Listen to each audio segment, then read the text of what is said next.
Magandang hapon mga kapatid, ako po si Cheryl Cosim at ito ang Sagot Kita. Kami po ay napapakinggan nyo sa 105.9 sa Mega Manila, 106.7 sa Davao, 101.9 sa Cebu, 101.5 sa Cagayan de Oro, 99.9 sa Ormoc at 104.7 sa Tacloban. Bukod po sa radyo, abay kami present na rin po sa inyong mga telebisyon sa lahat po ng Signal subscribers. Kami po ay nasa Channel 19, ang True TV ay nasa Signal Channel 19. At syempre, hindi po mawawala. Kami po ay nasa inyong Facebook at YouTube. I-search lamang po ang True Network PH. Live din po tayo sa Facebook page ng Sagot Kita with Cheryl Cosim. Please do follow us on Facebook. Kamusta po ang inyong Biyernes, mga kapatid? Sana po ay naging very productive ang ating linggo. Ano po? At tapusin natin yan sa isang makabuluhang reflection. Katuwang po ang MX3. At ang ating pag-uusapan ngayong hapon, embracing our God's purpose. Pero paano nga ba natin malalaman kung ano ang layunin ng Panginoon para po sa atin? At paano natin ito tatanggapin ng buong puso? Sasagutin yan maya-maya ng ating espesyal na panauhin ngayong araw, kaya simulan na po natin ang usapang tutulong po sa ating magnilay-nilay para muling makabangon, magtiwala at magbalik loob sa Panginoon. Lahat po ng ating pinagdadaanan, kakayanin po natin yan dahil sagot tayo ni God. Siyempre, hindi po mawawala ang ating question of the day, mga kapatid. Ano sa tingin mo ang God's purpose para sa iyo?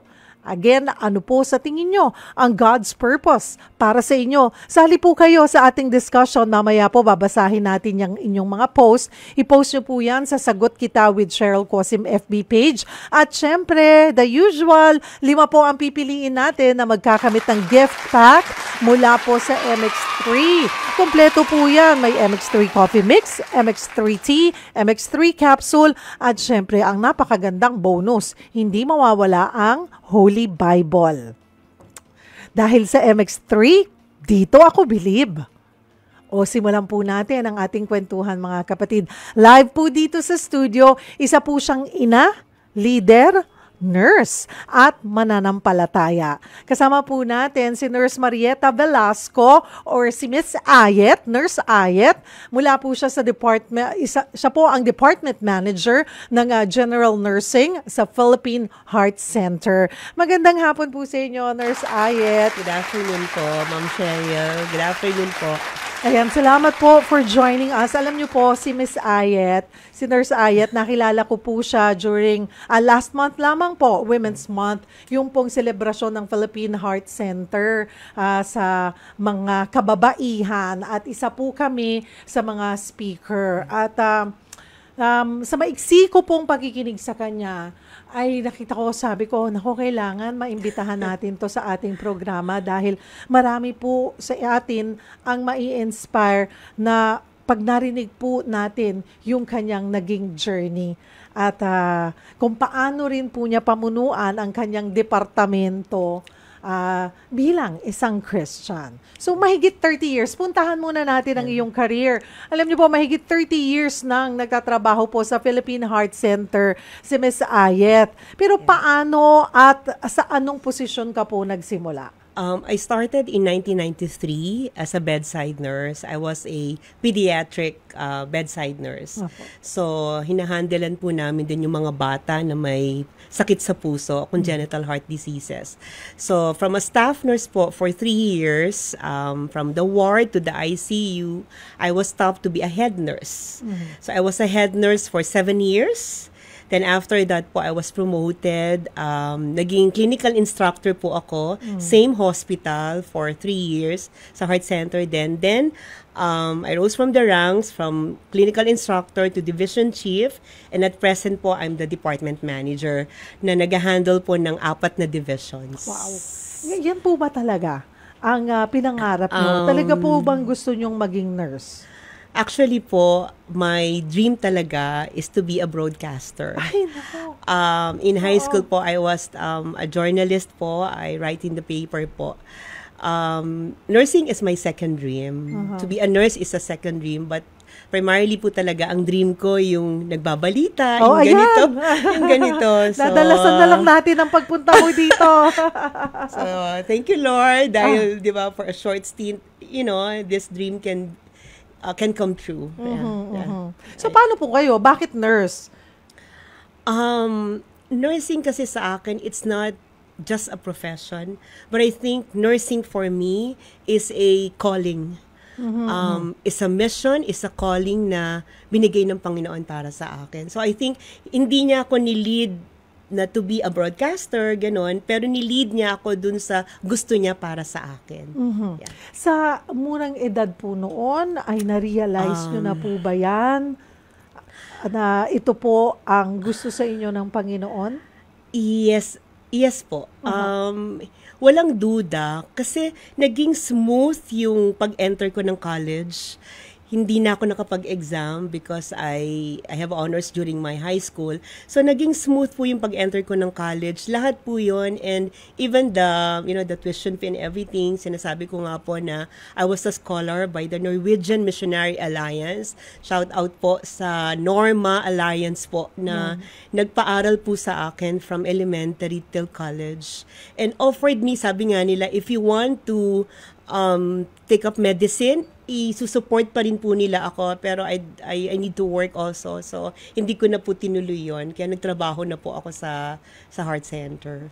Yeah. At kung pag narinig po natin pag nurse, pag may sapat ng experience, karamihan talagang gustong mga ibang bansa. Pumasok po ba yun sa isip nyo? Yes. Actually, hindi ako mismo, but my husband-to-be, sinabi niya, try mo sa Qatar, no? Nag-exam ako and everything. Pero dumating sa point, hindi inalaw ng Lord. Hindi po ako natuloy. Imagine po, ang unang bigay sa akin agad was a position of a head nurse. Not as a staff nurse, but a position of a head nurse po.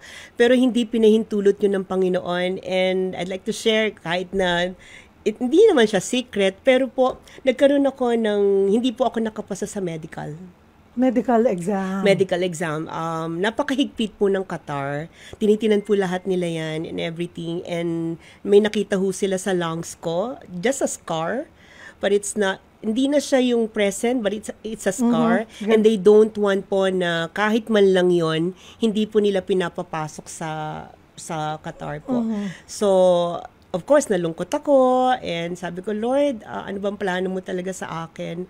So, yung head nurse na po ako sa heart center that time. Nagpaalam ka na ba nun? Or hindi pa? Ay, hindi. Hindi pa po yun. Ayoko kasi na sabihin yun ng hindi pa talaga maayos yung papers. Bagong kasal po ako na inaayos na namin yung papel, pero hindi po nangyari yun. So, later on, nalaman ko na hindi yun ang kalooban ng Panginoon sa akin. Yun ang lagi natin sinasabi. Minsan, yung mga, I'm sure it was painful, during the time, kasi lalo na pag bata ka pa, ang dami mong gustong maabot. At hindi po natin maikakaila, mga kapatid, di ba? Pag ng ibang bansa, makikita, parang naiisip mo na magiging stable, magiging maganda yung future, mas malaki kasi po yung sweldo, makakatulong ka pa sa pamilya mo kahit na may sarili ka ng pamilya. Correct. At yung pag may mga pagkakataon na nandoon na, tapos biglang hindi ibinigay, kini-question natin ang Panginoon. Nadidismaya tayo, 'di ba? Minsan sinisisi pa natin siya. Pero sa inyo po, how did you take that? Actually po, normal sa tao na masaktan. Normal sa tao na bakit ganito nangyari? I was crying to the Lord, bakit hindi ito binigay sa akin? Pero later on, marirealize mo na hindi yun ang kalooban ng Lord. Recently po, I attended a WOW conference. Ang sinabi ng pastor doon, in pain, there's a purpose. So kahit nasasaktan ka, at the long run, hindi mo maintindihan ng Panginoon at this point, pero at the long run, papakita sa'yo ng Panginoon na nasaktan ka ngayon, pero hindi mo makikita na may plano ako at the end. So, kasi ang plano ho namin ng asawa ko that time, doon kami magstay, doon kami titira. Pero hindi inalaw ng Lord 'yon. Dito ako in-stay, my husband is an OFW. So siya lang po yung nandun na nag-a-abroad. Kasi may dahilan ng Panginoon bakit niya ako pinastay dito sa Pilipinas. Okay. Yung pagiging makadiyos nyo, malapit sa Panginoon, was this something that came to you naturally or may turning point or since birth or sa pagpapalaki kasi sa'yo ng iyong mga magulang ay dito ka na nahubog at nabigyan ng guidance? I was a Roman Catholic. Active ako sa church. Nagle-lecture ako, yung nagsasalita sa church, sa Catholic po. Pero, ang nanay ko po, ang nagdala po sa akin dito sa pagiging Kristiyano. So, ang una pong naging Christian sa family ay ang nanay ko. Then, alam mo, sa murang edad, di ba, ang bata, napakaano yan yung parang siyang sponge na gustong matuto and everything. Ganun po ako. Gusto ko talagang matuto. So, dala-dala niya po ako. And it was this NGO, na Norwegian Missionary Alliance. Though, ang kanilang purpose po, makatulong sa mga mahihirap na makapag-aral. But, behind that, ang goal po nila, ang mga batang ito na katulad ko, makakilala sa Panginoong Diyos. Makakilala sa Panginoong Jesus bilang sarili nilang tagapagligtas at Panginoon ng kanilang buhay. So, it was my mom, my nanay po, ang nagdala sa akin dito. So, through dun po, may mga Bible studies, may isang church sila na local na dinala po kami doon. So, I was very active. I was a Sunday school child noon. Tapos, naging Sunday school teacher po ako. Then, I was given po, by God's grace, I was given po an opportunity rin to lead Bible studies dun po sa local church po namin. So, elementary hanggang ngayon, syempre po I'm a Christian, pero hindi ibig sabihin po perfect na yung journey mo. I was a backslider din. May mga pagkakataon na hindi naman tinalikuran mo ang Panginoon, pero may mga moments na status ko, walang fire for the Lord. So, naging backslider po ako noon. Hindi ako masyadong mindful of me being a Christian. That was college, and tapos, if you have the community po na Christians, if you have friends, sila rin po yung magbabalik sa'yo. And the promptings of the Holy Spirit in you, hindi ka lulubayan ng Lord na hindi ka pababalikin So, may natatandaan ka bang punto sa buhay na natapik ka na, parang chill ka lang dyan sa akin parang nagtataw, yung parang gano'n na, teka, parang ano na nga ba akong klaseng Christian? Parang sabi niyo nga, naging backslider kayo or parang wala lang. Alam mo na nasa iyo si Lord, alam mo na Christian ka, I'm sure nanatili kang mabuting tao, pero sabi niyo nga, ganun lang. May mga pagkakataon po na Christian ka, active ka sa church, sumisamba ka, pero malayo ka sa Diyos. May ganun po yun. Ramdam mo yun. Ramdam mo yun. Po? Because there will be a conviction from the Holy Spirit in you. So, tamad ka na magbasa ng Bible, hindi ka na nagpipray, pero uma-attend ka pa rin ng church every Sunday just to show up. Parang habit na. Parang yun na yung normal mong... Pero, iba yung conviction ng banal na Espiritu sa'yo na tatapikin ka na, hello, hindi maganda yung ginagawa mo. Yung ganon. I think, ang manifestations dyan is that sickness is one. Although wala akong major na sickness po.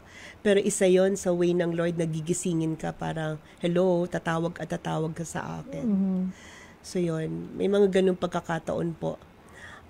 Mostly po conviction, it's the conviction of the Holy Spirit in you that prompted you to go back to Him. Mga kapatid, simula pa lamang po ng ating kwentuhan, kasama po si Nurse Ayet. Mas kilalanin pa natin siya, mas alamin pa po natin yung kanyang naging journey. At ano nga ba yung ibabahagi niya rin siguro yung kanyang life verse, Para, at sabi nga ni Nurse Ayet, lahat naman tayo walang perfect na journey na sa buhay. Pero pagkasama mo si Lord, kahit anumang dapa mo, subsob mo, lugmok mo, nakabaong ka na, makakayanan mo yan. Basta nandyan po, alam mo na nandyan ang Panginoon. Huwag po kayong bibitaw. Sali po kayo sa ating discussion. Baka may gusto po kayong i-share. Again, 5 po ang pipiliin natin na magkakamit ng gift pack mula po sa MX3, mga kapatid. At ang ating question of the day, ano sa tingin mo ang God's purpose para sa iyo? Hihintayin po namin ang inyong mga komento. Huwag po kayong bibitaw. Magbabalik po ang programang Sagot Kita, Sagot Tayo ni God. Katuwang ang MX3. Kami po ay nagbabalik dito sa programang Sagot Kita, Sagot Tayo ni God. Ako po si Cheryl Cosim. Ang ating question of the day, ano sa tingin mo ang God's purpose para sa iyo? Mag-share po kayo sa amin. I-post nyo po yan sa ating live stream sa Sagot Kita with Cheryl Cosim FB page. Mamaya po babasahin natin yan at 5 ang pipiliin natin na magkakamit ng gift pack mula po sa MX3. Ituloy po natin ang ating kwentuhan. Kasama pa rin po natin si Nurse Ayat Velasco, Department Manager po ng Department Manager of General Nursing sa Philippine Heart Center. Shout out sa mga taga Philippine Heart Center. Hello po sa inyo. Naging maganda po yung ating discussion noon. Nakakapitin lang kasi medyo kapos po kami sa oras, pero I'm sure mauulit at mauulit. Yung pong pagiging at advisor din po kayo sa Young Adults Fellowship sa Cornerstone Christian Church. Okay. Yung pagiging Christian nyo, is this something din po that you share sa staff nyo? Dinadala nyo po ba ito sa trabaho? One of the, I call it a ministry, isa po sa avenue where I can share my Christianity is that when we visit our patients po may be patients na hindi namin kilala, but may mga pasyente kami na employees. So, meron kami tinatawag na social visit along with my division chief. So, I make it a point na bibisitahin namin po sila. And then, sasabihin ko po sa kanila, do you want me to pray for you? So, I think one of the avenues yun, an open door from the Lord na pwede ko silang ipag-pray. Na without asking anong religion sila, anong faith sila, pero itatanong ko lang kung gusto mong ipanalangin kita, then we will pray for them. Yun, that's one way of showing them na ang pag-ibig ng Panginoon para sa kanila. Ano po ang isang personal milestone nyo na naging patunay na katuparan po ng layunin ng Diyos para po sa inyo? One of yung parang turning point po, nag-COVID tayo po, di ba? And dun sa nagkaroon tayo ng COVID, that's 2020. And dun sa 2020 na ho yun, 50 po ako noon. So dapat, di ba, golden birthday mo, may celebration, pero walang celebration po noon because everybody po has to be inside the house and only the healthcare workers are out. I may not be at that time. I may not be at the bedside, working with these patients na may COVID. But I'm part of the administrative functions na nagsusuporta sa aming mga nurses. So I think walang pag-agam-agam, walang fear ng mahawa ka or what. Pero brave enough, hindi lang po ako along with the rest of the head nurses, with the rest of the nurse managers, we were there at the hospital serving. Ang magandang experience po noon, hindi nga ako sa bedside, pero kami po yung namimili ng mga kakailanganin po ng mga nurses. Pumupunta kami ng SNR. Bibili ho kami ng mga essentials po ng aming mga nurses para po sa kanila, and we pack it and we give it to them. Yun po yung naging role namin na babiyahe po kami at mamimili po para sa kanila. So yun po.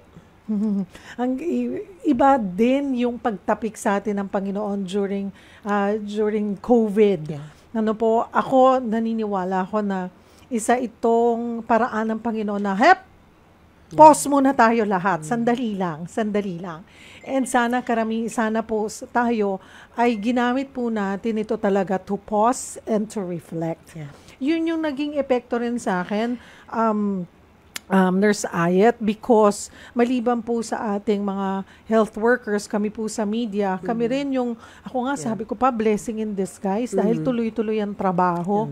Hindi katulad ng iba talagang nawalan ng trabaho. Correct. And doon mo ma-realize na may mga pinili si Lord na magtutuloy-tuloy sa pagtatrabaho, pero para ikaw, ginamit kanyang tool para matulungan yung mga mangangailangan at nangangailangan. Amen. Ganun niya binalanse. Yeah. Ganun niya binalanse itong experience po natin sa COVID. Kanina po nung pinag-usapan natin yung journey nyo magmula kayo estudyante, kitang-kita naman talagang you really excel sa klase. Pero kayo po ay nagmula sa isang simpleng pamilya. Hindi marangya na buhay. Ano po? Mahirap po kami. Ayun po.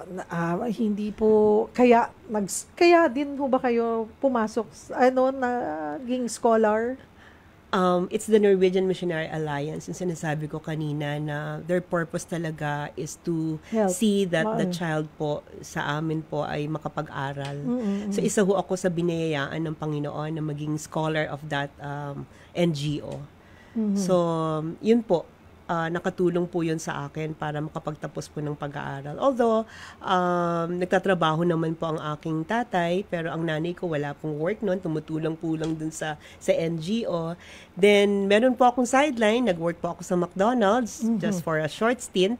Ganyan din ako, first job ko rin yun, McDonald's. So, short stint lang po yun para lang may extra, extra allowance ka. Ganun. Yeah. Meron bang mga challenges pa rin? Kahit na, kasi sinasabi nila, diba, minsan nagka-question na, Lord, di naman ako nakakalimot po sa inyo. I've been a good Christian, I've been a good Catholic, or I've been a good follower.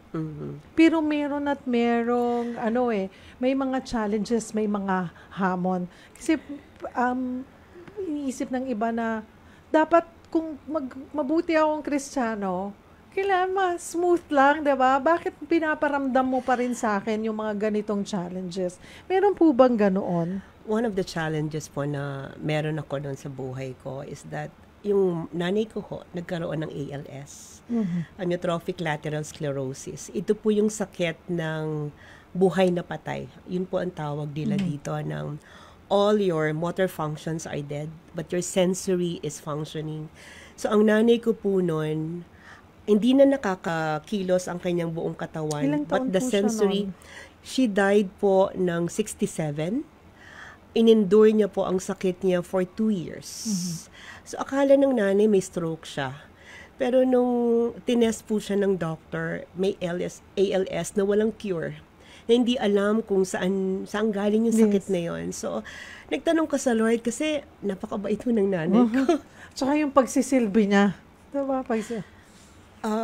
Napakabait ho ng nanay. And,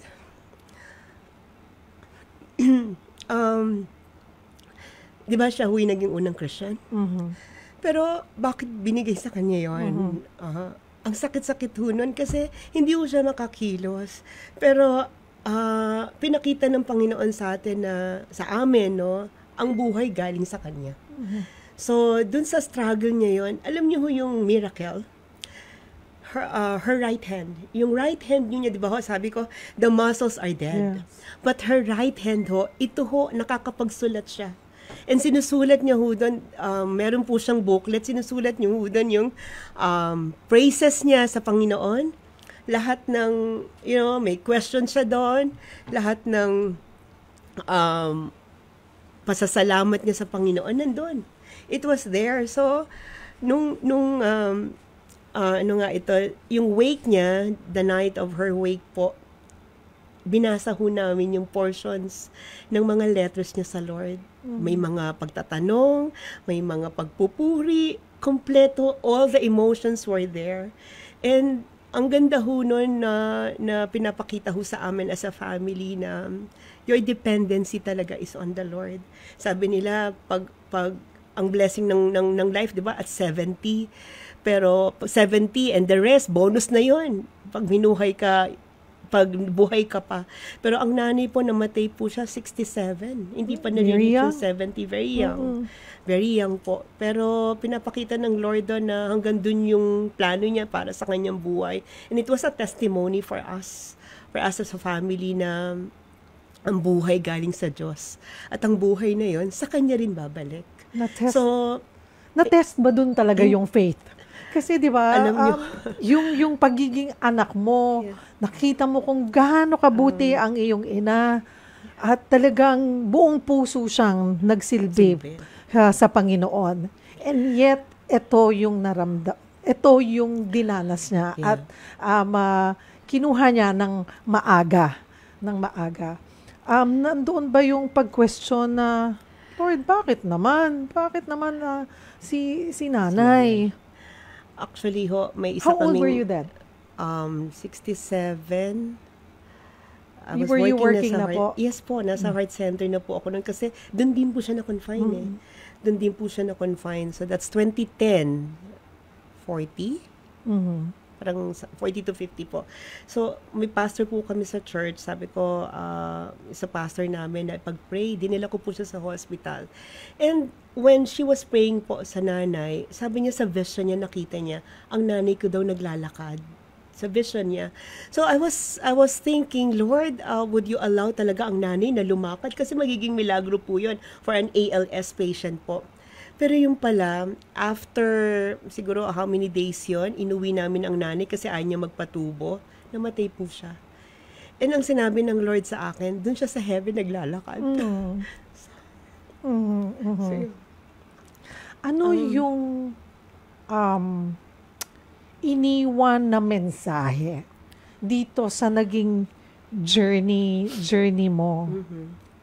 Sa nakita mong pinagdaanan ni nanay?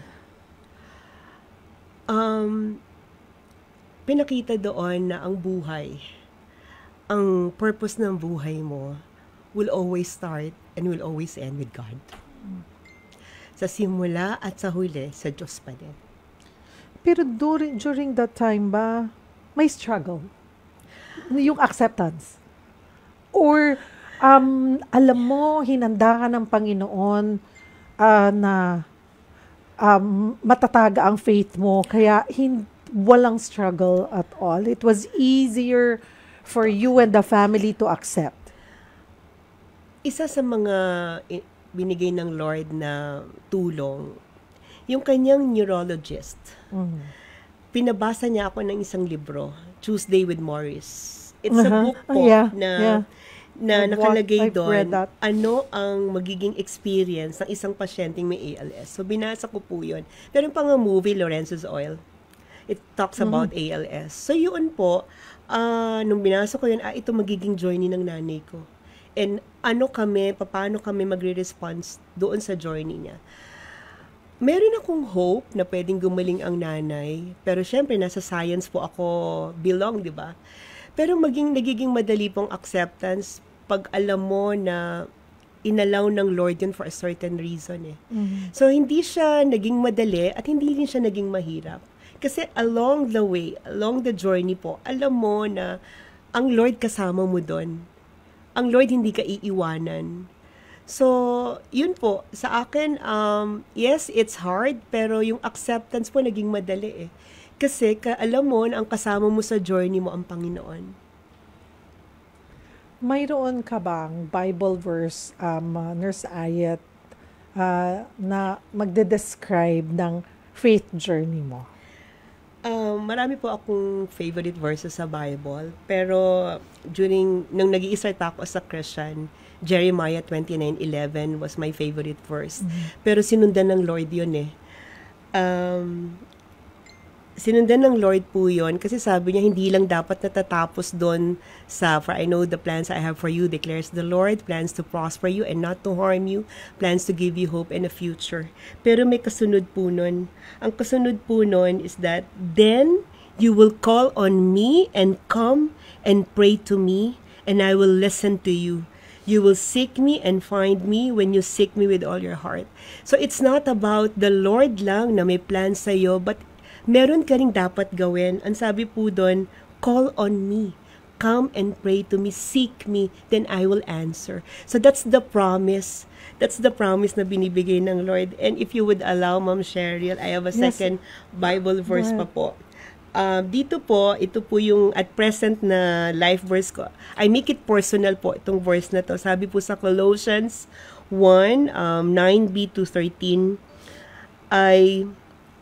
I continually ask God to fill me with the knowledge of His will through all the wisdom and understanding that the Spirit gives, so that I may live a life worthy of the Lord and please Him in every way, bearing fruit in every good work, growing in the knowledge of God, being strengthened with all power according to His glorious might, so that I may have great endurance and patience, and giving joyful thanks to the Father who has qualified me to share in the inheritance of His holy people in the kingdom of light. Amen. Amen. So that's it. Mga kapatid, balikan po natin yung mga binasa po na Bible verses mamaya ni Nurse Ayet. Inaanyayahan po namin kayong sumali sa ating talakayan. Pag-usapan pa po natin yung kanyang pamilya. May 2 pong anak. Si Nurse Ayet, isang 25 and 20-year-old. Paano niya hinubog, no? Yung kanyang mga anak? Paano niya pinalaki na para maging God-fearing po sila?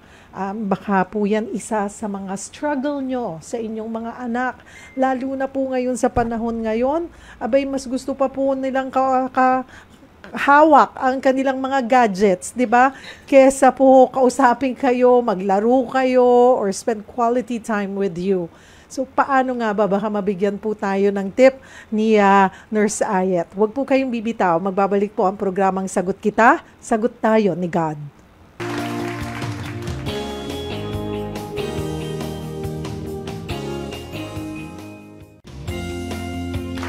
Nasa huling bahagi na po tayo ng ating programang Sagot Kita. Naku, 9 minutes na lang pala to go. Napakasarap po kasi ng ating kwentuhan with Nurse Ayet. At sali po kayo, habol po kayo mamaya, babasahan. We will make time na mabasa po namin yung inyong mga mensahe. Yung kaninang naiwan ko, Nurse Ayet, bilang isang ina rin po. Nandoon siguro marahil yung struggle sa mga parents na paano ko ba huhubugin o mapapalakas yung faith at mas makikilala ng Panginoon, ng anak ko ang Panginoon. Maybe struggle po yan lalo na for a parent kung hindi mo kilala ang Panginoon. Paano mo maipapasa yan sa iyong mga anak? Pero paano ba Nurse Ayet? Hindi po ako perfecto. One thing na dapat gawin po ng isang parent is to surrender them to the Lord. I make it a point po na dahil lang po sa biyaya at sa grasya ng Lord, ako po mismo ang unang nagbahagi po ng gospel, kung sino si Kristo sa kanila po. So, yung daughter ko, tsaka yung son ko, ako po yung nag-lead them sa sinner's prayer when they were children pa po. 7 years old pa po yung dalaga ko noon. At yung binata ko, yung son ko din, ganun din po. They are not perfect children also. May mga struggles din sila sa buhay. Pero as a mom po, ang aking responsibility is to pray for them. Number 1 po yun, to pray for them, to surrender them to the Lord, at ipakita sa kanila na kung ano pagiging Christian. So sabay-sabay po kami nagsisimba every Sunday. May mga kanya-kanya po kami din na involvement po rin sa church. Pero yung daughter ko po kasi, she's not with me right now. So yung anak ko lang na lalaki, tsaka yung husband ko pag during his vacation po. Mm-hmm. So number 1 po yun, to pray for them. And especially yung husband ko, pag nandito siya, sabihin niya sa anak ko, sige, okay, report ka na. Anong nangyari sa'yo throughout the day? Ganun po yung husband ko sa anak ko. So ako naman po, meron kaming moment noon ho, na meron kaming parang devotion as a family. Noon po meron kaming gano'n, pero ngayon natigil na po yun. Pero maganda ring ibalik ulit. Tapos hindi pwedeng hindi mo kausapin yung anak mo kasi nandun sila sa years na may mga temptations, may mga, struggle din sila sa buhay nila. So nakaalalay po kami na sumuporta sa kanila, and ang gusto ho namin na they would be transparent to us. Yun po yung parati namin sinasabi sa kanila, na wag silang magtatago. Pero syempre may mga problema rin sila na minsan hindi nila sinishare. Pero we see to it po na nandito kami para to support them. Although nagkakamali din po sila, pero nagko-correct po rin kami as parents, nagko-correct din po kami. Pero hindi ibig sabihin na pinapabayan or anong tawag dito, yung we shame them. Hindi po dapat ganun eh. We correct them, pero we support, we love them. Diba? Hindi naman araw-araw gusto mo sila, pero araw-araw mahal mo sila. 25 na po yung inyong panganay, 20 yung pangalawa. Yes. Kamusta po ang kanilang relasyon sa Panginoon sa ganito ng edad? Kasi sabi nyo nga, as young as 7 years old, nasimulan nyo na. Yeah. Ang daughter ko po, nasa ibang bansa po siya.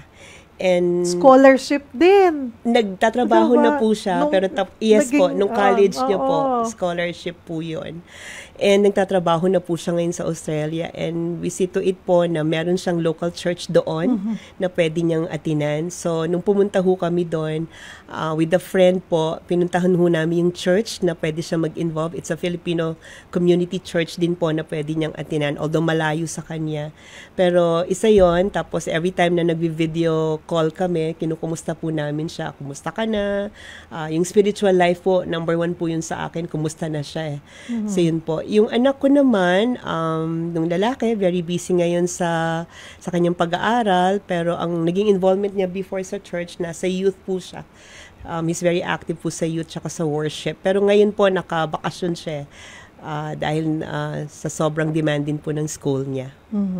At ngayon, okay, isa kang ina, sabi ko nga, nurse pa po, asawa, at leader din po, advisor sa inyong church, sa Cornerstone Christian Church.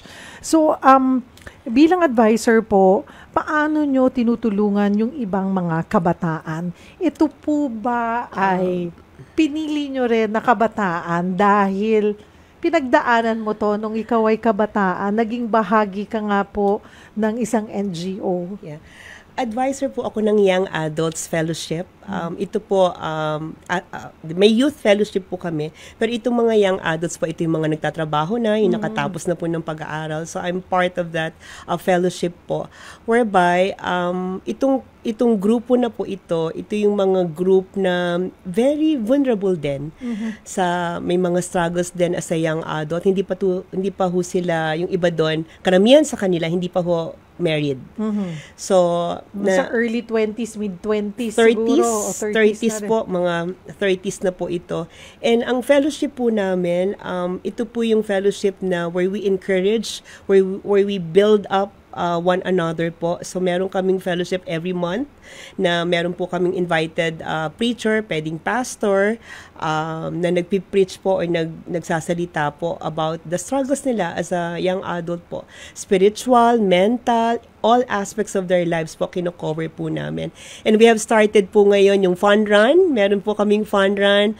Monthly, we have started it last January po para yung physical aspect naman ng buhay nila maatinan din or ma-address din. So, yun po. Tapos, if they have questions, meron din po kami sa church ng Sea Life Group.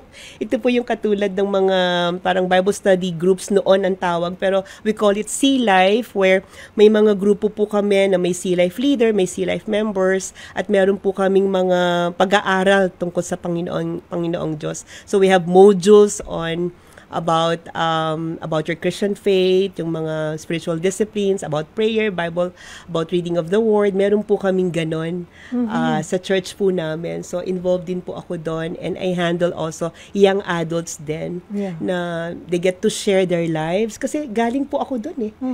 yung struggle nila sa work, mga problema nila sa trabaho, I can relate po because I'm working pa po. And at the same time, yung mga challenges nila sa pamilya. So nagtutulungan po kami sa mga tungkol sa buhay-buhay para we can thrive, we can not survive but thrive into this, chaotic world na meron tayo. Of course with God. Doon po sa mga interesado na nakikinig, nanonood po sa atin, na naghahanap. Siguro nawawala sila ngayon. Kanina pinag-usapan natin, ano sa tingin mo ang God's purpose para sa'yo? Nangangapa. Ano nga bang purpose ni Lord sa akin? Hindi ko alam na pwede nyo pong mahanap or mas mamulat kayo, or mas makita nyo, ma-realize nyo, sa pamamagitan ng pagiging bahagi po ng isang church. Or doon, sabi nyo nga, ang mga young adults or mga youth ngayon, iba-iba ang struggle And malaking bagay if you're gonna be part of a group, a church group. Kung interesado po sila, paano? Number one, there should be an intention from you. Tama po yun. Dapat may interest ka na sumama. Hindi lang siya to sumama, pero nandun sa puso mo, di ba sabi po natin, in the hearts of an individual, may vacuum doon na only God can fill. Na ang Diyos lang ang makakapagpuno sa iyo doon. So, if you are interested and you have that heart to seek the Lord, then find a Christian church, a church that fears God, a church that where the Bible, where the Word of God is the very foundation ng pagtuturo. Walang itinataas, walang religion. It's not about religion. Yes. It's about relationship with the Lord Jesus Christ. Yun po yung pupuntahan natin. And there, makakahanap kayo ng it's more than the group, it's more than the fellowship, at mahahanap mo si Kristo. Actually, ikaw yung iniintay ng Diyos. Ikaw lang yung iniintay ng Lord na bumalik sa Kanya. At baka po kaya kayo na biglang nakikinig ngayon, na tune in po sa amin, may kinakausap na po kayo ni Lord. 'Di ba? Siya na po lagi naman siya ang lumalapit sa atin ‘di ba? Mayroon po bang pwedeng social media accounts or number that they could call if they're interested? Meron pong FB page, ang Cornerstone Christian Church po. You can search for that po. Meron kaming mga recorded na mga preachings po ng aming mga pastors. So, hanapin nyo lang po yun. Makinig po doon. Meron din po kaming online na Sunday services po ang tawag namin doon, Ma'am Cheryl. So, online po yun at 10 a.m. Hanapin nyo lang po doon ang Cornerstone Christian Church. At doon po makakapakinig na po kayo ng mga mensahe galing sa Diyos. Doon lang po, simulan natin. Yun lang po. Kasi minsan, it's hard. Naalala ko noon kasi, parang feeling ko kasi sa akin, pag may mga nag-invite sa akin noon na mga kaibigan, nasa ibang stasyon pa ako, parang ini-impose sa akin. So ako, nagiging defensive na, okay ako kay Lord, okay kami. Parang nagdadasal ako, nagsisimba ako. Pero, nung talagang halika na, talagang naramdaman ko, talagang He was the one talking to me. Na siya talaga. So, subukan lamang po. We're not imposing, no? Kasi the more sila lalayo Pero, tikman nyo lang. Ayan. Siguradong marasasarapan po kayo. Amen. Ano po, mga kapatid. Naku, kulang po ang aming oras. Dapat pala 2 oras tayo, no? Nurse Ayet. Pero, balik po kayo, Imbitahan po namin kayo ulit. Privilege po. Oo, kasi hindi po biro ang struggles, hamon ng buhay sa atin. Araw-araw. Anumang estado ng buhay, lahat po tayo, may kanya-kanya po tayong battle. At lahat po tayo, kakayanin natin yan. Basta alam po natin, nasagot tayo ni God. Amen. Pero yung faith natin, hindi natin masasabi na, sagot tayo ni God, kung hindi natin kilala si God. Diba? Ayan po. Ito, yung ating winners. Pero, magbasa ako ng kaunti. Naku, mapapagalitan ako ng next program. Pero, ito po, si Sufi. Ayan. For me, To know God personally as a friend, mentor, and savior. Savior every time I fall alone. He is my companion as a mentor, corrects and educate me. Okay, tuturuan niya ako sa pamamagitan ng kanyang mga salita. Si Anthony Mercader Papelieras, usually po hindi agad malalaman kung ano ang plano ni God sa buhay natin unless kailangan mong dumaan sa mga challenges ng buhay. Dito ay nade-develop ang iyong kakayahan at goals. Then sa huli, masasabi mo sa sarili mo, siguro ang purpose ni God sa buhay ko. Kailangan talaga may plano ka rin at kasama dito ang prayers. Ramel Maluto, thank you. Armin R. Elon Jenam, salamat. Kuizmac, ayan, Rebecca Camposano, Isadora Monteverde, ito si Kuizak ba? Tama ba ako? God's purpose, serving others, using one's gifts and talents to help those in need, sharing faith, pursuing passion, building relationships. Salamat. Thank you po sa inyong pag-share po sa amin. Ang ating lucky winners ng gift pack mula po sa MX3, Ma'am Isadora Monteverde, Elon Ajenam, Ramel Maluto, Anthony Mercader Papelieras, and Sufi. Talagang Sufi, Congratulations, kayo po ang winners natin today, April 11. Please mag-send po kayo ng direct message sa Sagot Kita with Cheryl Cosim. Ilagay nyo po doon ang date ng pagkapanalo, kompletong pangalan, address at contact number para agad po naming maipadala sa inyo ang inyong mga gift pack. Sa MX3, dito ako believe. Again, maraming salamat po. Nurse Ayet, salamat po. Thank you for joining us. Ang dami pong na-inspire, I'm sure po sa inyong naging journey. And God bless you po. Praise God. Glory to God. At dyan po nagtatapos ang ating isang oras na tanungan at sagutan. Sa Lunes, Sagot Kita tayo, katuwang po ang MX3. Magkakasama nyo po si Dr. Edwin Bien. And on Tuesday ay Sagot Tayo ni God. Kasama naman po si Pastor Jeff Elescopides. Have a blessed weekend. Have a safe trip sa mga babiyahe pa lamang po ngayon, mga kapatid. At sana po, huwag nating kalimutan, maliban sa mga kasama natin, ang ating pamilya ngayon po nga Semana Santa, ngayong Holy Week, ay bakit ba tayo may Holy Week? Sana po, huwag nating kalimutan yan. Ako po si Cheryl Cosim. Sagot kita. Sagot tayo ni God. Amen.